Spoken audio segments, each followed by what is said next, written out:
c'est un livre, c'est un peu comme une expérience complètement différente. Avec un blog, on est dans le quotidien, on est dans le coup de cœur. Il y a un côté un petit peu vas-y, viens, t'as vu ce truc-là, comme c'est cool et tout. Donc j'ai toujours fait raconter des histoires, raconter ma vie, raconter des choses comme ça sur le blog, mais j'avais envie de quelque chose qui soit plus dans la permanence. Et aussi, un livre, c'est un petit peu un objet qui permet de délivrer un message qui a un début et une fin. Et je trouvais que c'était intéressant de faire ça. Il était le temps, en fait, pour moi, c'était le bon moment.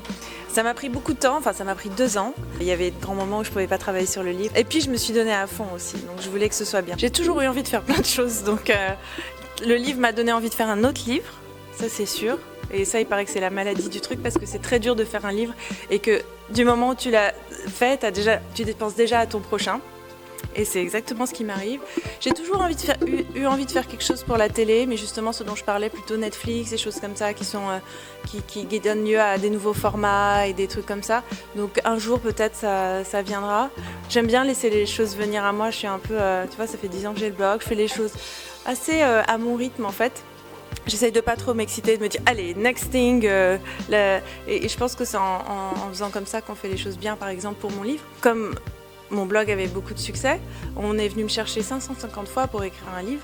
Et j'ai dit non, jusqu'à ce que j'ai vraiment l'impression à l'intérieur de moi que j'avais quelque chose à dire. C'était pas facile parce que souvent on me disait mais attends, ton blog ça va pas durer toute ta vie alors qu'un livre, blablabla. Mais je trouve que c'est malhonnête, enfin ça aurait été malhonnête de ma part de faire quelque chose juste pour sauter sur une occasion. Donc voilà, j'attends un peu que les choses viennent à l'intérieur de moi et après c'est moi qui suis allée chercher un éditeur. Mais du moment que je savais, j'avais un projet qui était assez fort et intéressant et que du coup des bonnes choses allaient venir à moi. C'est cool parce que je trouve que les gens ont compris ma manière d'écrire et finalement c'est un peu presque devenu un style et une signature. À l'époque je savais pas que j'avais des talents vraiment d'écriture, j'écrivais comme je parlais et je pouvais pas faire autrement.